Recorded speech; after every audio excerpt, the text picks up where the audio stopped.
حضرت مولا علی شیر خدا رضی اللہ تعالیٰ عنہ بیان فرماتے ہیں،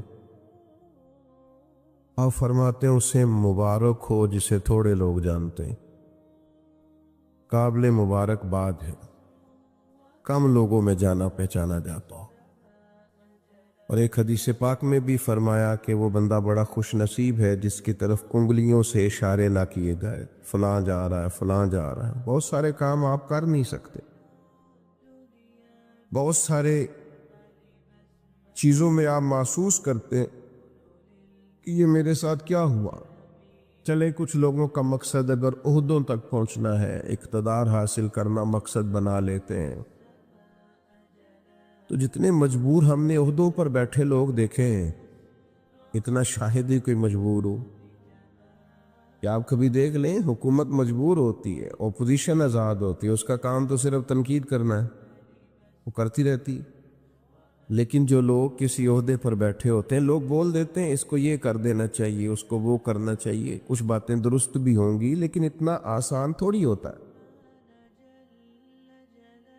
بہت سارے پہلو ہوتے ہیں جن پر غور کرنی ہوتی ہے۔ اگر کوئی اخلاص کے ساتھ عہدے پر بیٹھا ہے تو اس کو بڑا پھونک پھونک کے قدم اٹھانا پڑتا ہے۔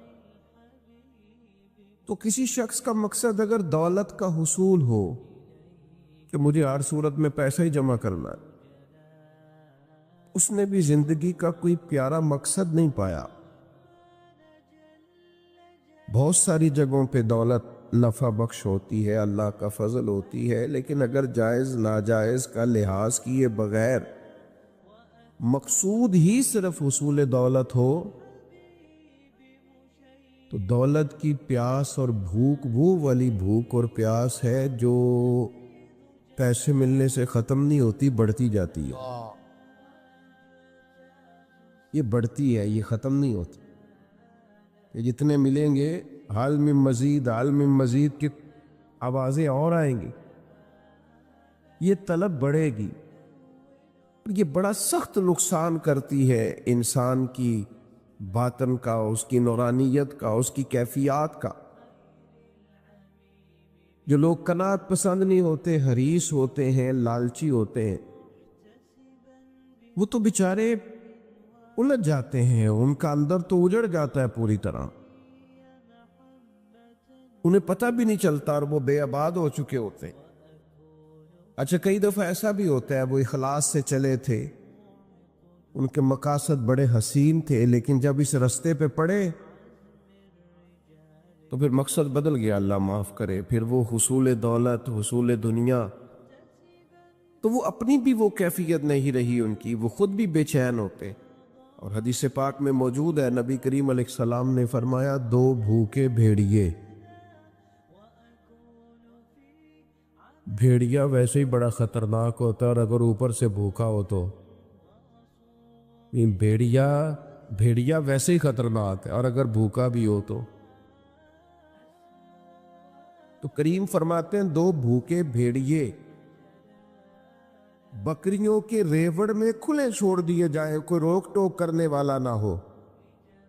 فرمایا وہ دو بھوکے بھیڑیے بکریوں کے ریوڑ کا اتنا نقصان نہیں کرتے جتنی دولت اور شہرت کی محبت انسان کے دل کا نقصان کرتی۔ وہ اندر سے پورے طور پہ اجڑ جاتا ہے، اس کا باطن پورے طور پر تباہ ہو جاتا ہے، اسے پتہ ہی نہیں ہوتا۔ بہترین اور صاف ستھرے لباس کے پیچھے اس کی روح بے آباد ہو جاتی، کچھ بھی پاس نہیں ہوتا، ایک مشینی سی زندگی، آ رہا ہے جا رہا ہے، بیٹھا ہے بول رہا ہے، گفتگو کر رہا ہے، کاروبار کر رہا ہے، اس ملک میں ہے دوسرے ملک میں ہے، 3-4 فون رکھے ہوئے، کسی کو کوئی بات بتا رہا ہے، کسی کو کوئی، صبح شام تک اسے یاد ہی نہیں رہتا صبح میں نے کیا کہا تھا، کیونکہ زندگی مشینی بن گئی ہے نا، الجھ سا گیا۔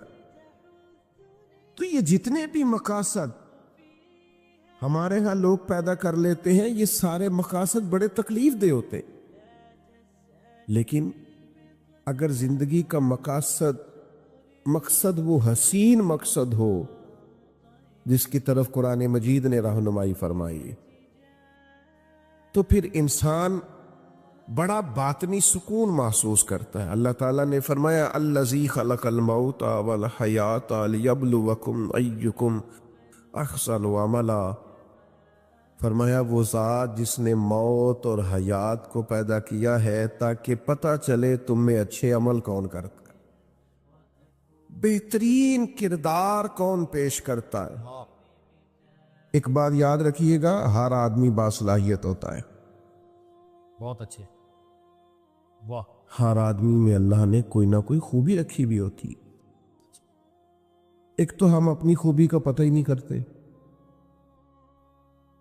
یعنی ہاتھ دیکھیں مسجد کے باہر لکھا ہوتا ہے میرے جیسے مولانا صاحب کا نام فلاں نے مسجد بنائی، حالانکہ جو پوری بلڈنگ کی تعمیر کے لیے چپکے سے پیسے دے گیا تھا، یہ بھی اس نے کہا تھا کہ میرا ذکر نہ کرنا کسی کے سامنے، اور میاں وہ بھی بڑا بانی ہے اس ادارے کا، اس کا بھی خاصا حصہ ہے یہاں۔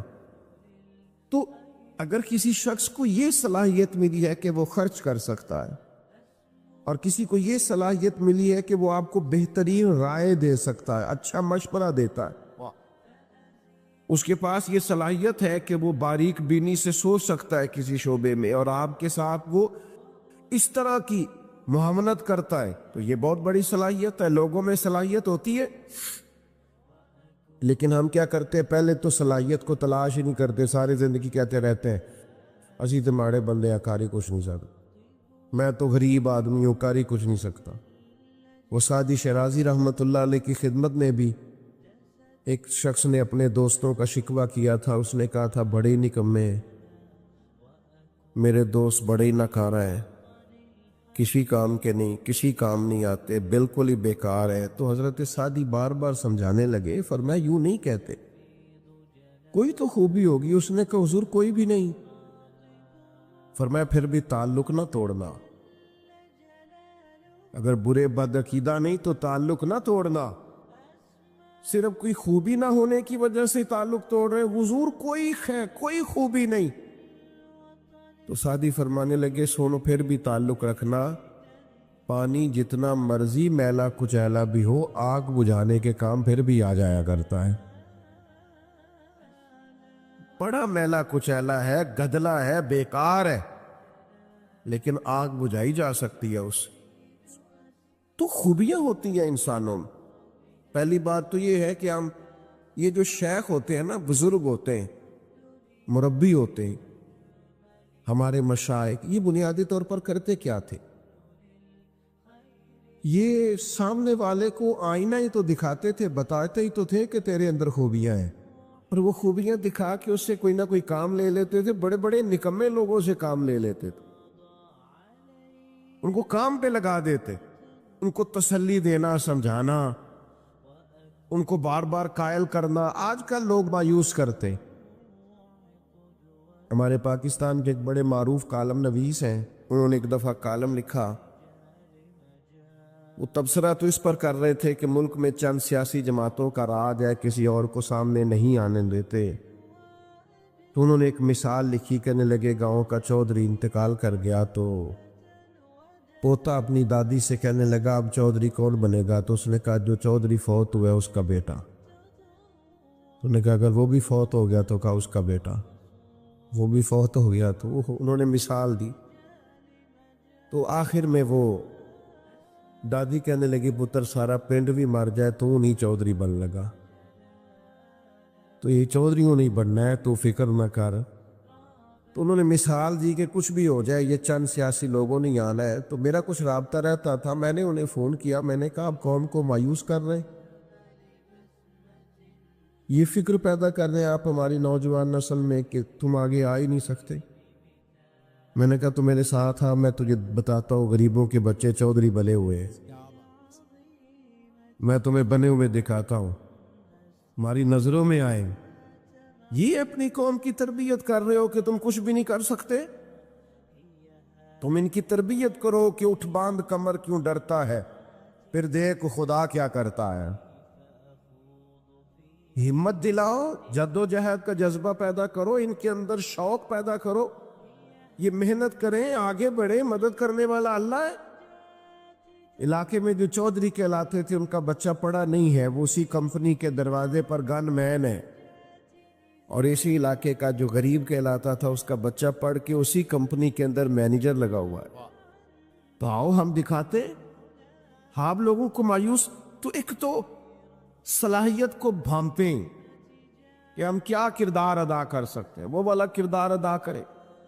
ہم کیا ڈیوٹی کر سکتے ہیں، وہ والی ڈیوٹی کریں. اور پھر اپنی جو زندگی ہے، جو مقصد ہے، اس کو صحیح جگہ پہ خرچ کریں. غلط جگہ پہ استعمال. کچھ لوگوں کو اللہ صلاحیت دیتا ہے نا، باصلاحیت ہوتے ہیں، لیکن وہ اپنی صلاحیت کا استعمال ٹھیک. اچھا یہ بتائیں، جس کی آواز سریلی ہوتی ہے اپنی وجہ سے ہے کہ اللہ کی عطا ہے؟ تو جو آنکھیں میں نعت سناندہ 60,000 لے رہے ہیں، پھر اسے پوچھا جائے گا کہ یہ آواز سریلی کرنے کے تو نے دیے کتنے، پہلے یہ بتانا. خدا کے بندے، اللہ نے اپنے فضل سے صلاحیت دی ہے اور تو غلط جگہ پہ استعمال کر رہا ہے، نوٹ کمانے لگ گیا. اور پھر یہ کہ تیرے نخرہ ہے کہ وہ سنبھالا نہیں جا رہا الا ماشاءاللہ. اور پھر یہ کہ جس محبوب پاک علیہ الصلوۃ والسلام کی نعت پڑھ کے اللہ نے تجھے عزت دی ہے، ان کی سنت کا لحاظ تک نہیں تو کرتا، شریعت کا پاس تک نہیں ہے تجھے. تو سمجھے چیزوں کو، اللہ نے صلاحیت اپنے فضل سے دی ہے. بڑے بھائی ہوتے ہیں، 4 5 6 بھائی ہیں، لیکن ان میں سے اللہ تعالیٰ کسی کو صلاحیت دے دیتا، آگے گزر جاتا ہے. اب وہ کیا کرتا ہے، وہ جناب جس کو تھوڑے سے پیسے مل جائیں یا معروف ہو جائے یا جانا پہچانا جائے، وہ مشورے دے دے کے مار دیتا ہے. وہ ایسے بات کر رہا تھا جیسے بڑا پروفیسر ہے. او بھائی، خدا نے فضل کر دیا تیرا، جی میں رہے، اللہ سے ڈر. اپنی صلاحیت کا غلط استعمال نہ کرے کبھی بھی. اگر باصلاحیت ہے تو اس اپنے آپ سے کوئی کام لے لیں، اپنے وجود کو بیکار نہ کریں. کوئی خدمت لیں، اس سے کوئی ڈیوٹی لیں، اپنے آپ کو کسی کام پہ لگا دیں، ورنہ ضائع ہو جائیں گے. بڑے لوگ ہیں ایسے باصلاحیت ہے، لیکن ایسے کام میں وقت ضائع کرتے ہیں جو ان کے والا ہے ہی نہیں، بیکار اپنا وقت ضائع کرتے ہیں. ہارون رشید بیٹھے تھے تو بہت سارے لوگ بادشاہ کے دربار میں آیا کرتے تھے. تو ایک صاحب آ گئے، وہ کہنے لگے میں آپ کو کوئی کرتب دکھاؤں گا اور پھر آپ سے انعام پاؤں گا. یہ آتے ہیں نا کرتب دکھانے والے، میجک شو کرنے والے، پھر وہ کچھ دکھاتے ہیں اور ان کو 10 روپے 20 روپے ایک آدمی دیتا ہے. اس نے کہا میں کرتب دکھاؤں گا اور آپ سے انعام لوں گا. کہا چلو. تو کچی دیواریں ہوتی تھی، اس نے سوئی ایک پھینکی، وہ جا کے دیوار میں لگی. سوئی کے پیچھے ایک چھوٹا سا سوراخ ہوتا ہے، پنجاب میں لوگ اس کو نکا کہتے ہیں، اس میں دھاگا ڈالا جاتا ہے. عجیب بات یہ کہ آپ کی توجہ ہے میری بات پر، اس کرتب دکھانے والے نے دوسری سوئی پھینکی تو وہ جا کے اس سوراخ میں لگی جس میں دھاگا ڈالا جاتا ہے. وہ تیسری پھینکی تو وہ دوسری کے سوراخ میں جا کے، اتنا مضبوط نشانہ. اس نے 12 سوئیاں پھینکی، ایک دوسرے کے نکے میں لگتی، سوراخ میں. لوگ شش کر اٹھے کہ اتنا بڑا اور زبردست نشانے باز. اب جب وہ 12 سوئیاں مکمل ہوئی تو ظاہر ہے جو اس زمانے میں طریقہ تھا، لوگ واہ واہ بھی کرنے لگے. کسی نے 10 روپے دیے، کسی نے 100 روپیہ، کسی نے 50 روپے. اب اس کی نظر یہ تھی کہ چونکہ میں نے بہت بڑا کمال دکھایا ہے تو بادشاہ مجھے زیادہ پیسے دے گا.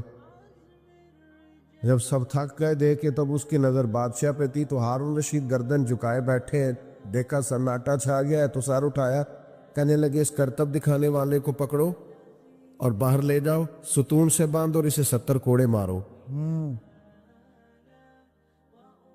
وہ کہنے لگا بادشاہ میری غلطی، میں نے تو کمال دکھایا ہے اور یہ کمال لوگ آن کر کے دکھایا کرتے ہیں اور آپ سے انعام پاتے، تو آپ یہ ہے کہ مجھے کوڑے لگوا رہے. تو بادشاہ سلامت کہنے لگے کوڑے اس لیے لگوا رہا ہوں کہ اللہ تعالیٰ نے اتنا بہترین نشانہ دیا اور تو مداری بن گیا، تیری سزا بنتی ہے. اس نے کہا حضور پھر کیا کروں؟ فرمایا میں تجھے فوج میں بھرتی کرتا ہوں، یہ جو نشانے کا اللہ نے کمال دیا ہے یہ کافر پہ لگا تھا کہ دین کے جھنڈے کو اللہ سر بلند دیا تھا۔ سبحان اللہ، یہ کافر پہ لگا، اپنی صلاحیت کو ضائع کر رہا ہے، بیکار کر رہا ہے۔ قیمتی لمحات ہے زندگی کے، وہ جی 1 منٹ ٹھہرنا میں آیا۔ آپ کو پتہ ہے 1 منٹ میں 3 دفعہ سورۃ اخلاص پڑھی جا سکتی ہے اور پورے قرآن پاک کا ثواب ہے۔ آپ نے 1 منٹ کو کیا سمجھا ہے؟ ہمارے بزرگ تو فرماتے ہیں کسی سے بات کرنی ہو تو تھوڑے جملوں کا چناؤ کرو، اس ڈیٹیل میں نہ جاؤ، باقی وقت اللہ کے ذکر میں گزارنا، درود و سلام میں گزارنا، تلاوت قرآن میں گزارنا۔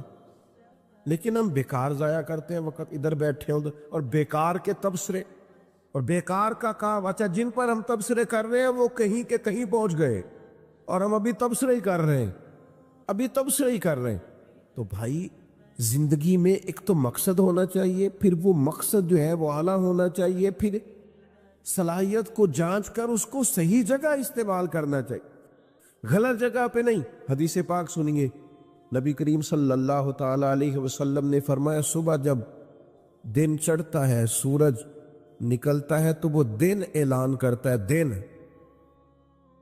وہ دن کہتا ہے میں آج آیا ہوں، آج کے بعد دوبارہ نہیں آؤں گا۔ کوئی کام کرنا ہے تو آج کر لو، میں آج کے بعد دوبارہ، آج جس کا جو کام رہ گیا وہ رہ گیا۔ تو ڈیوٹی کریں، محنت کریں، جد و جہد کریں، کوشش کریں، کام کریں، اور اعمال حسنہ سے اپنی زندگی کو مزین کریں۔ کبھی بھی کپڑوں سے انسان نہیں سجتا، وہ اعلیٰ اخلاق سے سجا کرتا ہے، زبان کی مٹھاس سے نکھر جاتا ہے، وہ خیر خواہ طبیعت کا ہو، اس کے مزاج میں بھلائی ہو تو اس سے برکات کا نزول ہوتا ہے، اس کی طبیعت کے اندر شائستگی ہو تو اس کے ارد گرد والے سکون میں رہا کرتے ہیں۔ ہم مزین نہیں کر پاتے اپنے آپ کو، ساری زندگی طے کرنے میں گزر جاتی ہے کہ بھلا میں نے کرنا کیا ہے، مقاصد کا تعین ہو، اور پھر بڑی جلدی متاثر نہ ہو جایا کریں کہ فلاں کی بات سنی تھی تو وہ یہ کہہ رہا تھا، اور میرے بھائی اس کے بعد بھی کوئی بات کرے گا پھر اس کی بھی آپ سنیں گے۔ یہاں تو جدید سے روز ترقی نہیں ہو رہی، ترقی ہو رہی کہ نہیں ہو رہی؟ روز نئی سے نئی ایجادات آ رہی ہیں، تو آپ کس سے متاثر ہوں گے؟ آپ کا کوئی نظریہ ہونا چاہیے، کوئی فکر ہونی چاہیے، کوئی سوچ ہونی چاہیے۔ مضبوطی افکار کے ساتھ آگے بڑھیں گے تو زندگی خوبصورت لگے۔ باقی یہ بے چینیاں جو ہمارے معاشرے میں آج پیدا ہو گئی ہیں، کسی بھی طریقے سے مشہور ہونا، اچھے بھلے سنجیدہ لوگ ایسی حرکات کرتے ہیں کہ شرم آتی کہ بھئی اس شہرت کی کیا ضرورت تھی جو نظریہ آپ نے اختیار کیا۔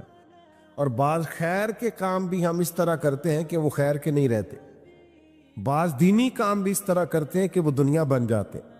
تو یاد رکھیں گے مقاصد اعلیٰ ہوں اور صلاحیت کو جانچ کر کے استعمال کیا جائے اور صحیح جگہ پر استعمال کیا جائے، اور پھر یہ کہ حسن نیت اتنے کمال درجے کا ہو۔ آپ یقین کریں جو لوگ تسنم والے ہوتے ہیں نا، ریاکاری والے ہوتے ہیں، سب سے زیادہ دنیا میں بے چین ہوتے ہیں۔ یہ آپ تجربہ کریں، اس آدمی کو سے پڑھنا دکھانے کا، پتانے کا، ویوز کا، لائکس کا، شیئر بن انہیں چاہے ویسے اسی میں سایہ ہے۔ ضروری تو نہیں ہے کہ ہر وقت پذیرائی ہی ہو، یہ ضروری تو نہیں ہے کہ ہر وقت واہ واہی ہو۔ کبھی بھی ایسا بھی ہونا چاہیے کہ انسان خاموش ہو جائے، چھپ جائے، کسی کونے میں بیٹھ کر درود و سلام پڑھے، کسی جگہ پیچھے رہ کر کچھ خدمات سر انجام دے، کہیں پیچھے سے بیک سے بھی کچھ لوگوں کے ساتھ وہ تعاون کرے، کچھ پشت پناہی کا بھی اس کا مزاج ہونا چاہیے۔ اپنی زندگی میں ہر چیز دکھانے کی دور ایسا عجیب آیا ہے کہ جب تک آپ ہر چیز دکھاتے نہیں سنم۔ میں ختم شریف کی محفل میں حاضر تھا، وہ کل شریف دوسرے یا تیسرے دن ہوتے ہیں ہمارے ہاں، انہوں نے مجھے لسٹ جو دی سال ثواب کی تو 50,000 قرآن پاک، کتنے کروڑ درود و سلام۔ تو چلیں پڑھا ہوگا، میں اچھا گمان رکھتا ہوں، لیکن میں نے کہا کہ یا اللہ جو پڑھا پڑھایا ہے یہ صحیح پڑھا ہے، اس کا ثواب ان کو فلاح کو پہنچا دے۔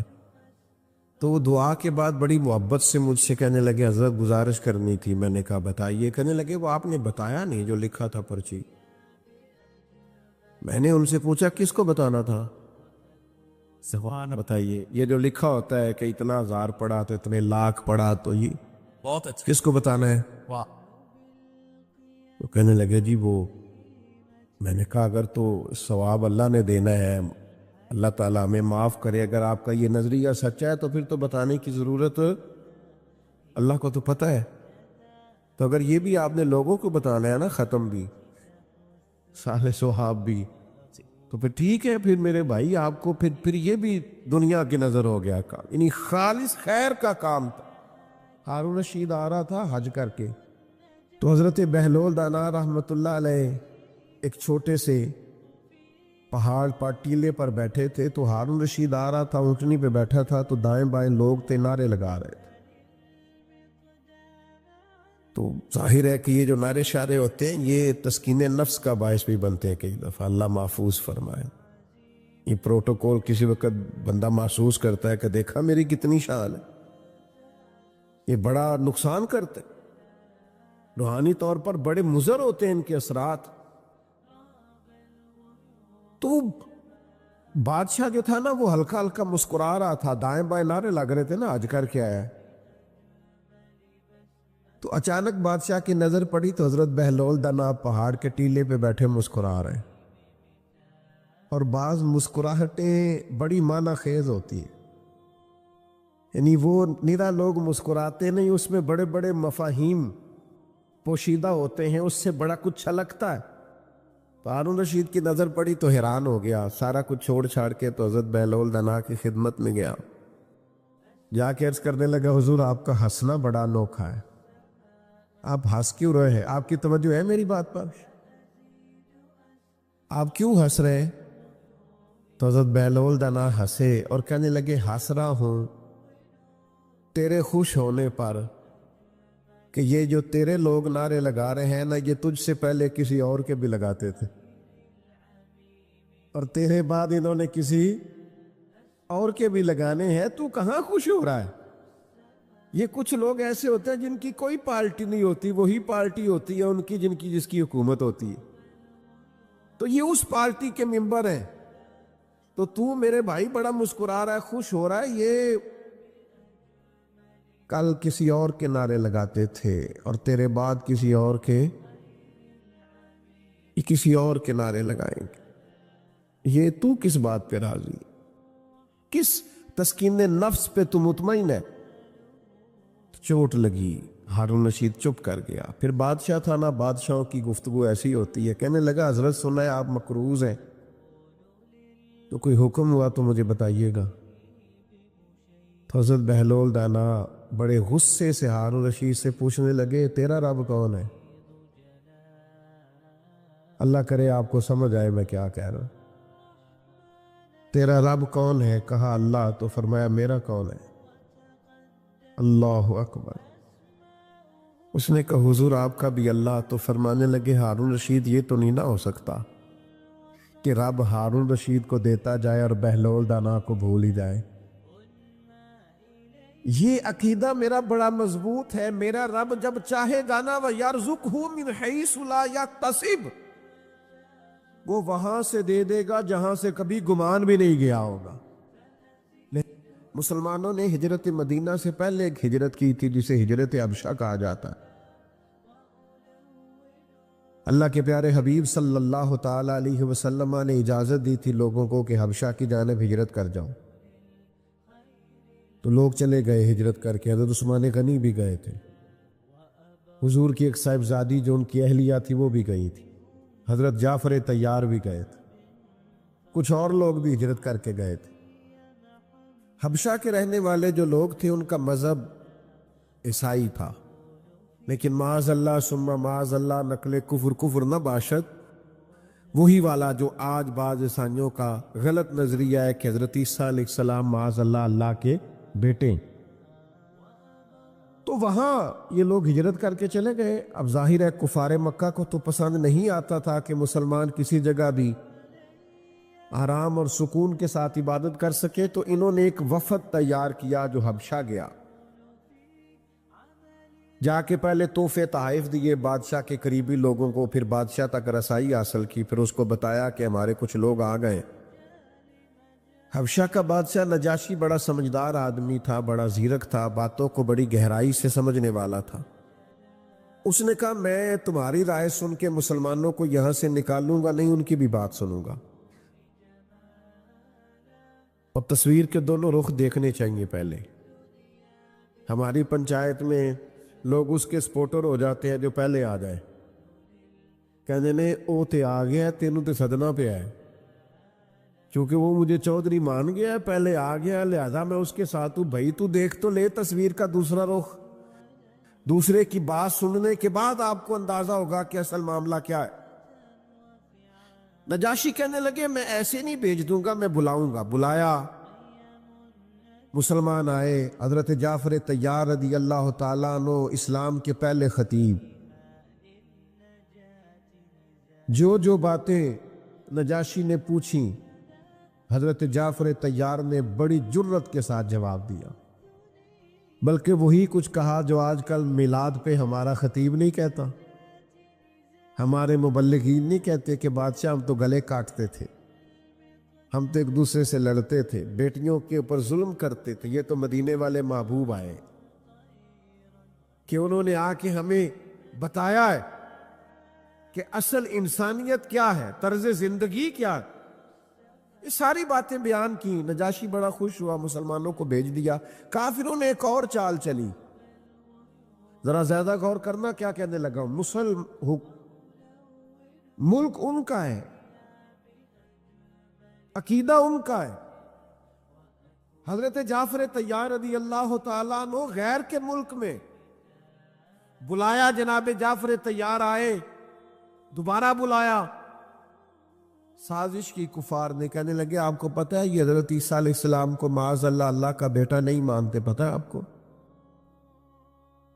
اس کو کہتے ہیں مذہبی کارڈ کھیلنا، ایموشنل کرنا، اس کو کہتے ہیں اس طرح کا ماحول بنانا کہ سامنے والا اشتعال میں آئے۔ بلایا حضرت جعفر طیار رضی اللہ تعالیٰ عنہ اور مسلمانوں کے وفد کو بھی پتہ چل گیا کہ اب نئی چال چلی ہے، اب حضرت عیسیٰ کے بارے میں پوچھیں گے۔ کچھ لوگوں نے حضرت جعفر طیار کو مشورہ دیا کہ ذرا حکمت سے بات کریں، فرمانے لگے حکمت کوئی نہیں، عقیدہ عقیدہ ہوتا ہے، عقیدہ عقیدہ ہوتا ہے۔ فرمایا میں وہی کہوں گا جو محمد عربی نے ہمیں بتایا ہے صلی اللہ تعالی علیہ وسلم۔ یہ ڈری ڈری باتیں نہیں، سہمی سہمی باتیں نہیں، کتاب و سنت کی تعلیم طاقتور کر دیتی ہے۔ حضرت جعفر طیار رضی اللہ تعالیٰ عنہ تشریف لائے، دربار میں پہنچے تو حضرت مولا علی کے بھائی، نبی کریم کے چچا زاد حضرت جعفر طیار، کیا دبدبا ہے، کیا تنتنا ہے، لباس سادہ ہے، لیکن عقیدے نے وہ مضبوطی پیدا کر دی ہے۔ کہا بتائیے آپ کا جناب عیسیٰ کے بارے میں نظریہ کیا ہے؟ تو جب انسان مخلص ہو کے بات کرتا ہے تو اس میں اللہ اثر پیدا کر دیتا ہے۔ لفظ تاثیر سے بنتے ہیں، تلفظ سے نہیں۔ اہل دل آج بھی ہیں اہل زبان سے آگے۔ کچھ لوگ ایسے ہوتے ہیں جو اتنی گہرائی سے بات کرتے ہیں کہ سنا ہے بولے تو باتوں سے پھول جھڑتے ہیں، اگر یہ بات ہے تو چلو بات کر کے دیکھتے ہیں۔ کیا حسن ہے، کیا گفتگو ہے جناب جعفر طیار کی، کیا ولولہ ہے، کیا انداز ہے۔ بادشاہ نے کہا آپ کا عقیدہ جناب عیسیٰ علیہ السلام کے بارے میں کیا ہے؟ تو یہ کتاب و سنت کا شعور انسان کو اس طرح کا طاقتور بناتا ہے۔ حضرت جعفر طیار رضی اللہ تعالیٰ عنہ فرمانے لگے عقیدہ وہی ہے جو اللہ کے قرآن نے بیان کیا ہے اور مدینے والے کے فرمان نے بیان کیا۔ کہا کیا عقیدہ ہے؟ فرمایا ہمارا عقیدہ یہ ہے کہ حضرت عیسیٰ علیہ السلام اللہ کے بندے اور رسول ہیں، جو کواری پاک مریم کے بطن اقدس سے بغیر باپ کے اللہ کے حکم سے پیدا ہوئے. بڑے بڑے مذہبی پیشوا بیٹھے تھے جو سارا دن لوگوں کو بتاتے تھے کہ معاذ اللہ حضرت عیسیٰ اللہ کے بیٹے.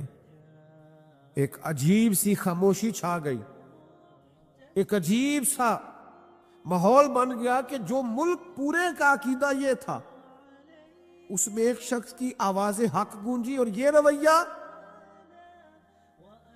اب بولتا کوئی کیسے, سب کا خیال تھا کہ بادشاہ سلامت اس پر تبصرہ کرے. تو بادشاہ نے زمین سے ایک تنکا اٹھایا اور کہنے لگا میں نے بھی تورات پڑھی ہے, میں نے بھی انجیل کا مطالعہ کیا, میں بھی آسمانی کتب کا جاننے والا ہوں, میں نے بھی صحائف دیکھے ہیں. کہنے لگا جو حضرت جعفر طیار نے جناب عیسیٰ کے بارے میں کہا ہے, نہ وہ اس سے ایک تنکا زیادہ ہے نہ ایک تنکا کم ہے.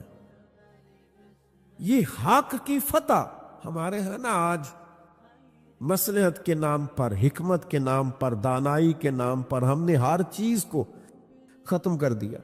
ہمارے اندر وہ طاقت ہی نہیں, وہ شعوری پختگی نہیں, وہ مزاج کے اندر ولولہ ہی نہیں, وہ خاص قسم کا جذبہ ہی نہیں, وہ وارفتگی نہیں. ہم سمجھتے ہی نہیں چیزوں کو. میرے عزیز, چھوڑ دیں لوگوں سے ڈرنا, طاقتور ہو, ذہنی طور پر مضبوط ہو. یہ مضبوطی کہاں سے آئے گی؟ عبادت مضبوط کرے گی, مصلی مضبوط کرے گا, اللہ کا ذکر مضبوط کرے گا, درود و سلام مضبوط کرے گا, قرآن مجید پڑھو گے مضبوط ہو جاؤ گے, نبی پاک پر درود پڑھتے جاؤ گے تو چاروں جانب اللہ کی رحمتیں برستی جائیں گی, طاقتور ہو جاؤ گے, مضبوط ہو جاؤ گے, فکری توانائی آئے گی. میں آپ کو ذمہ داری سے بتاتا ہوں, اگر ہمارے بچے قرآن پڑھنے لگیں تو انہیں والدین کا ادب آ جائے, انہیں ادب آئے گا, انہیں پتہ چلے گا کہ رب نے قرآن مجید میں کہا ہے مجھ سے دعا مانگا کرو, رب ارحمہما کما ربیانی صغیرا. انہیں سمجھ آئے گی کہ اللہ نے قرآن مجید میں فرمایا ہے وبالوالدین احسانا. انہیں سمجھ آئے گی کہ ایک شخص جہاد پہ جا رہا تھا, جہاد پہ, اور اس نے آن کر کے عرض کی یا رسول اللہ صلی اللہ علیہ وسلم میں جہاد پہ جانا چاہتا ہوں. فرمایا تیرے ماں باپ بوڑھے نہیں گھر میں؟ حضور وہ بوڑھے ہیں.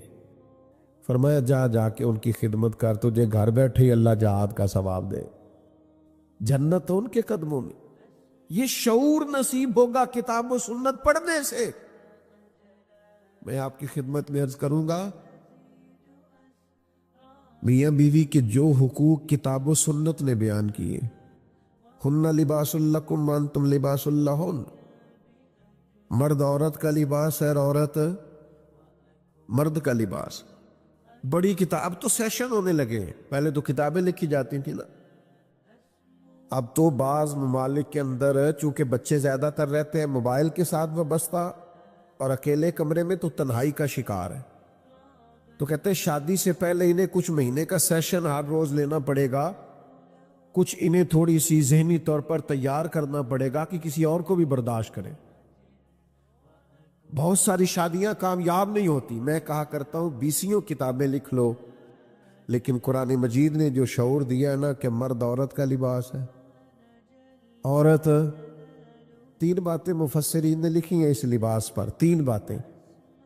ایک تو فرماتے ہیں کہ گرمی سردی سے لباس بچاتا ہے, اور دوسرا فرماتے ہیں جتنے بھی عیب ہو نا جسم پر لباس کی وجہ سے چھپ جاتے ہیں, اور تیسری بات یہ کہ بندہ جتنا مرضی بھی خوبصورت ہو, کپڑے نہ پہنے ہو تو وہ حسین لگتا, لباس انسان کو سجا دیتا ہے. یہ میاں بیوی کا وہ رشتہ ہے جسے اللہ نے اپنی نشانیوں میں سے نشانی کہا. یہ شعور کتاب و سنت کے بعد آئے, یہ اخلاقی اقدار کتاب و سنت کے بعد لوگوں کی سمجھ میں آئیں. نبی پاک علیہ الصلوۃ والسلام نے ہمیں مل جل کے رہنے کا کہا ہے. مل جل کے, یعنی اس درجے کی روایت آپ کو دوسری نہیں ملے گی کتب احادیث میں. اس درجے کی روایت دوسری نہیں. یعنی اللہ قیامت میں فرمائے گا میں بیمار تھا تو میری تیمارداری کرنے نہیں آیا, مجھے لباس کی ضرورت تھی، تو کپڑے لے کے نہیں آیا، میں نے کھانا کھانا تھا، میں نے پانی پینا تھا، او کما کال، جو اس کی شان کے لائق ہے۔ بندہ عرض کرے گا مالک تو پہننے سے پاک، کھانے سے پاک، پینے سے پاک، تو آپ فرمائے گا وہ جو تیرے پڑوس میں بندہ بھوکا تھا تو بندہ تو میرا ہی تھا نا، وہ جو تیرے پڑوس میں ایک شخص پیاسا تھا تو بندہ تو میرا ہی تھا۔ میرے عزیز یاد رکھیے گا، یہ سارا شعور آپ کو کتاب و سنت سے ملے گا۔ حضور نے فرمایا میں اسے مومن ہی نہیں مانتا جو پیٹ بھر کے کھائے اور اس کا پڑوسی بھوکا سویا رہے۔ نبی پاک علیہ السلام نے حقوق کا تعین، آپ دیکھیے نا، ایک بڑی خاص بات میں بڑا سوچتا ہوں اس پر۔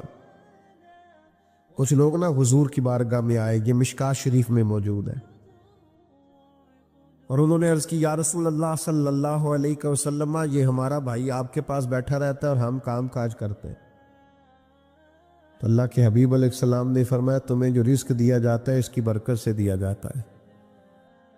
کچھ غریب بہن بھائیوں کی برکت سے بھی انسان کو رزق ملتا ہے، لیکن لوگ سمجھتے ہیں میں بڑا سمارٹ ہوں، میں نے تیاری بڑی کی ہے، میں نے پڑھا بڑا ہے، میں نے کمایا بڑا ہے، میں محنت بڑی کرتا ہوں۔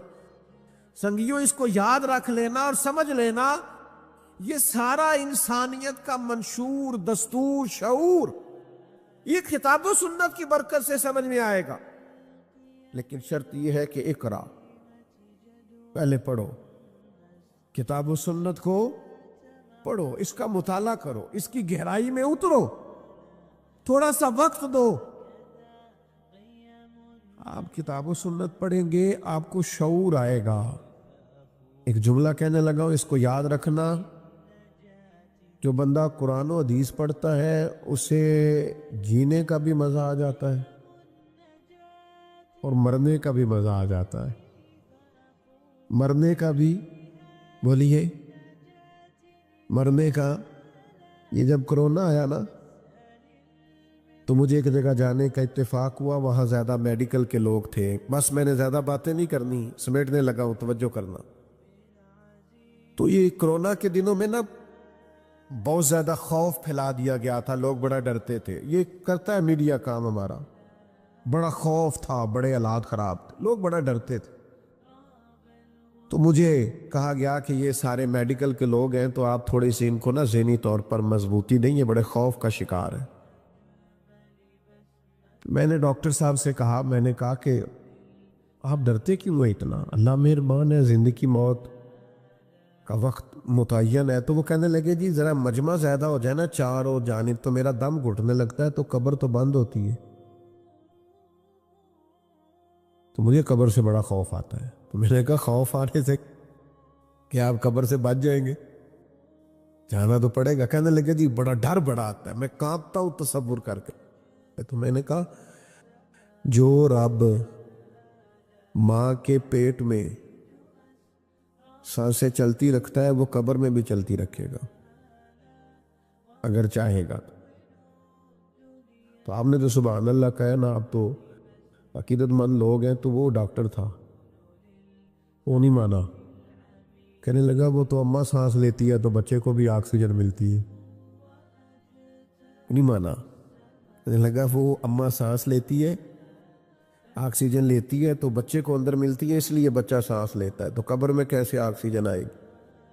تو بعض اوقات اللہ تعالیٰ بندے کے ذہن میں بات ڈالتا ہے۔ تو میں نے پھر فوراً ان سے کہا، اللہ نے میرے ذہن میں بات ڈالی، میں نے ان سے کہا کہ وہ جو انڈے سے بچہ نکلتا ہے، اللہ کرے آپ کو سمجھ آئے، وہ زندہ نکلتا ہے کہ ایسے ہی ہوتا ہے؟ وہ نہ صرف زندہ ہوتا ہے، سانس لیتا ہے، بلکہ سونا بھی بڑا ہوتا ہے۔ تو میں نے کہا وہ دیکھو نا وہ کہاں سے سارا معاملہ ہوا؟ تو مجھے کہنے لگا جی یہ تو بات آپ کی ٹھیک ہے۔ تو میں نے کہا رب نے چاہا نا تو وہاں زندگی بھی۔ اب میں نے کہا سنو میرا دین کیا کہتا ہے، اب سنو دین کیا کہتا ہے۔ یہ جو مومن کی قبر ہے نا، یہ کھڈا نہیں، یہ مومن کی قبر ہے، یہ گڑھا نہیں، بلکہ حضور نے فرمایا مومن کی قبر باغ ہے، مومن کی قبر اور معمولی باغ نہیں، جنت کے باغوں میں سے باغ ہے۔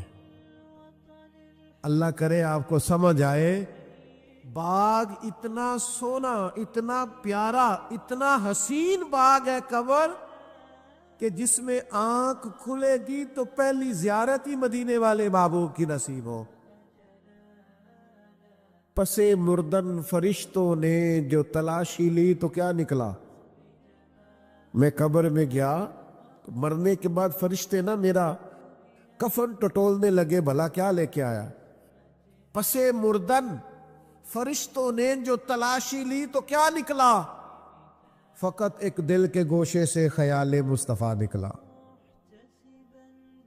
میرے عزیز، مومن کی قبر جنت کا باغ ہے۔ یاد رکھنا، آپ کتاب و سنت کو پڑھیں، جینے میں بھی مزہ آئے گا اور مرنے میں بھی مزہ آئے گا۔ یعنی قبر میں جانا ہے تو وہ کوئی اور ہے جو فنا ہو جائیں گے مر کے۔ موت کو سمجھے ہیں غافل اختتام زندگی، یہ ہے شام زندگی، پھر صبح دوام زندگی۔ عرش فرشتے بانگا ملیاں، عرش فرشتے بانگا ملیاں، مکے پہ گئے شور، بلے شاہ اسی نہیں مرنا، یہ تے مر گیا ہی کوئی ہور۔ نالے وارث شاہ وہ کدوں مر دے جنہ کیتیاں نیک کمائیاں نے، یہ گور پہ آئی کوئی ہور۔ تو آپ کو مرنے کا بھی مزہ آئے گا، شرط یہ ہے کہ زندگی اس منشور کے مطابق گزارو جو کتاب و سنت نے دیا ہے۔ دعا کرتا ہوں اللہ تعالی ہمارے بھائی کی کامل مغفرت فرمائے۔ وما علینا الا البلاغ المبین۔ اللہم صلی علی سیدنا و مولانا محمد معدن الجود والکرم وآلہ وبارک وسلم۔ اللہ ہماری حاضری کو قبول فرما، ہمارے گناہوں کو معاف فرما، ہماری غلطیوں سے درگزر فرما، علم نافع عمل صالح کی توفیق عطا فرما، سجدوں کا ذوق، عبادتوں کا شوق اور تلاوتوں کی لذت عطا فرما۔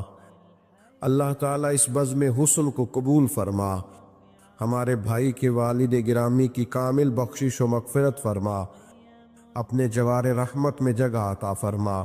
اللہ تعالیٰ جب تو ان کے حق میں فیصلہ فرمائے تو رحمت والا فرما، فضل والا فرما، درگزر والا فرما۔